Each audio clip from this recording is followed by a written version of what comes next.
ಹುಬ್ಳಿ ಧಾರವಾಡ ಅವಳಿ ನಗರದ ಬೀದಿ ದೀಪಗಳು ಹಳೆ ಮಾದರಿಯಲ್ಲೇ ಇವೆ.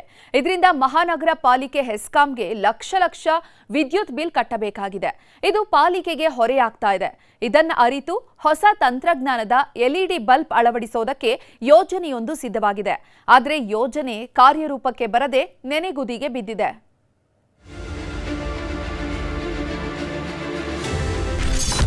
ಅವಳಿ ನಗರದಲ್ಲಿ ಎಲ್ಇಡಿ ಬಲ್ಬ್ ಅಳವಡಿಕೆಗೆ ಸಜ್ಜು.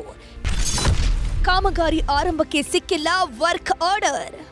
ಹುಬ್ಬಳ್ಳಿ ಧಾರವಾಡ ಅವಳಿ ನಗರದಲ್ಲಿ ಪಾಲಿಕೆ ಎಲ್ಇಡಿ ಬಲ್ಬ್ ಅಳವಡಿಸೋ ಯೋಜನೆ ಅನುಷ್ಠಾನಗೊಳಿಸೋಕೆ ಮುಂದಾಗಿದೆ. ಪಿಪಿಪಿ ಮಾದರಿಯ ಈ ಯೋಜನೆಗೆ ಮಹಾನಗರ ಪಾಲಿಕೆ ಈಗಾಗಲೇ ಟೆಂಡರ್ ಪ್ರಕ್ರಿಯೆ ಆರಂಭಿಸಿದ್ದು, ತುಮಕೂರು ಮೂಲದ ಖಾಸಗಿ ಕಂಪನಿಗೆ 93.56 ಕೋಟಿಯ ಟೆಂಡರ್ ನೀಡೋಕೆ ನಿರ್ಧರಿಸಲಾಗಿದೆ. ಈಗಾಗಲೇ ಎಲ್ಲ ಪ್ರಕ್ರಿಯೆ ಮುಗಿದಿದ್ದು, ಇದೀಗ ವರ್ಕ್ ಆರ್ಡರ್ ನೀಡಿದ್ರೆ ಕೆಲಸ ಆರಂಭವಾಗುತ್ತೆ. ಆದರೆ ಟೆಂಡರ್ಗೆ ಆರ್ಡರ್ ಸಿಗದೆ ಇರೋದ್ರಿಂದಾಗಿ ಕಾಮಗಾರಿ ಆರಂಭವಾಗಿಲ್ಲ. ಸೊ ಈಗೇನು ಸುಮಾರು 100 ಕೋಟಿ ರೂಪಾಯಿ ಪ್ರಾಜೆಕ್ಟ್ ಇರ್ತಕ್ಕಂಥ ಈ ಒಂದು ಖಾಸಗಿ ಕಂಪ್ನಿಯವ್ರಿಗೆ ಗುತ್ತಿಗೆ ಕೊಟ್ಟರು ಸರ್ ಮಹಾನಗರ ಪಾಲಿಕೆಯವರು. ಆ ಖಾಸಗಿ ಕಂಪ್ನಿಯವರು ವರ್ಕ್ ಆರ್ಡರ್ ಕೊಟ್ಟರೆ ಅವ್ರು ವರ್ಕ್ ಚಾಲೂ ಮಾಡ್ತಾರೆ ಸರ್. ವರ್ಕ್ ಆರ್ಡ್ರೇ ಕೊಟ್ಟಿಲ್ಲ ಅಂತಂದ್ರೆ ಅವ್ರು ಹೆಂಗೆ ಚಾಲೂ ಮಾಡ್ಬೇಕು ಸರ್.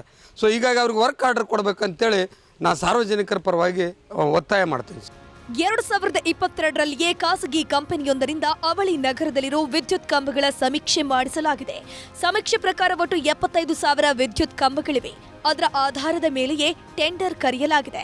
ಆದರೆ ಕಾಮಗಾರಿ ಆರಂಭಕ್ಕೆ ವರ್ಕ್ ಆರ್ಡರ್ ಸಿಗದೆ ಕೆಲಸನೇ ಶುರುವಾಗ್ತಿಲ್ಲ. ಎಲ್ಲೋ ಇಶ್ಯೂ ಮಾಡಿದೀವಿ. ಅವರು ಕಾಂಟ್ರಾಕ್ಟರು ಬ್ಯಾಂಕ್ ಗ್ಯಾರಂಟಿ ನಮಗೆ ಕೊಡಬೇಕು. ಬ್ಯಾಂಕ್ ಗ್ಯಾರಂಟಿ ಕೊಟ್ಟ ಮೇಲೆ ವರ್ಕ್ ಆರ್ಡರ್ ಕೊಡ್ತೀವಿ. ಸೊ ನಮಗೆ ಟಾಸ್ಕ್ ಯಾವಾಗ DMA ಚೀಫ್ ಇಂಜಿನಿಯರಿಂದ ನಮ್ಗೆ ಅಪ್ರೂವ್ ಆಗಿ ನಮಗೆ ಟಾಸ್ಕ್ ಬಂತು ಆನ್ಲೈನ್, ಅವತ್ತೇ ನಾವು 24 ಅವರ್ಸಲ್ಲಿ ಲೆಟರ್ ಆಫ್ LOA ಇಶ್ಯೂ ಮಾಡಿದ್ದೀವಿ. ಲೆಟರ್ ಆಫ್ ಎಕ್ಸೆಪ್ಟೆನ್ಸ್ ಇಶ್ಯೂ ಮಾಡಿದ್ವಿ ಕಾಂಟ್ರಾಕ್ಟರ್ಗೆ. ಅವರು ಬ್ಯಾಂಕ್ ಗ್ಯಾರಂಟಿ ಕೊಟ್ಟ ತಕ್ಷಣ ವರ್ಕ್ ಆರ್ಡರ್ ಇಶ್ಯೂ ಮಾಡ್ತೀವಿ, ಕೆಲಸ ಶುರುವಾಗುತ್ತೆ. ಸೊ ಅವ್ರು ಪ್ರೊಕ್ಯೂರ್ಮೆಂಟ್ ಮಾಡಬೇಕು. ಇನ್ನು ಒಂದು ತಿಂಗಳಲ್ಲಿ ನಾವು ಪೂಜೆ ಮಹಾಪೌರು ಹೇಳಿದಾಗ ದೀಪಾವಳಿಗಿಂತ ಮುಂಚೆ ನಾವು ಪ್ರಾರಂಭ ಮಾಡ್ತೀವಿ. ಒಟ್ನಲ್ಲಿ ಅವಳಿ ನಗರದಲ್ಲಿ ಎಲ್ಇಡಿ ಬಲ್ಬ್ಗಳು ಜಗಮಗಿಸುತ್ತೆ ಅಂತ ಅನ್ಕೊಂಡಿದ್ದವರಿಗೆ ನಿರಾಸೆ ಮೂಡಿದೆ. ಆದಷ್ಟು ಬೇಗನೆ ಹೊಸ ತಂತ್ರಜ್ಞಾನದ ಬೀದಿ ದೀಪಗಳನ್ನು ಅಳವಡಿಸಲಿ ಅನ್ನೋದು ಜನರ ಆಗ್ರಹ. ಮಂಜುನಾಥ್ ಯಡಲಿ, ನ್ಯೂಸ್ 18 ಧಾರವಾಡ.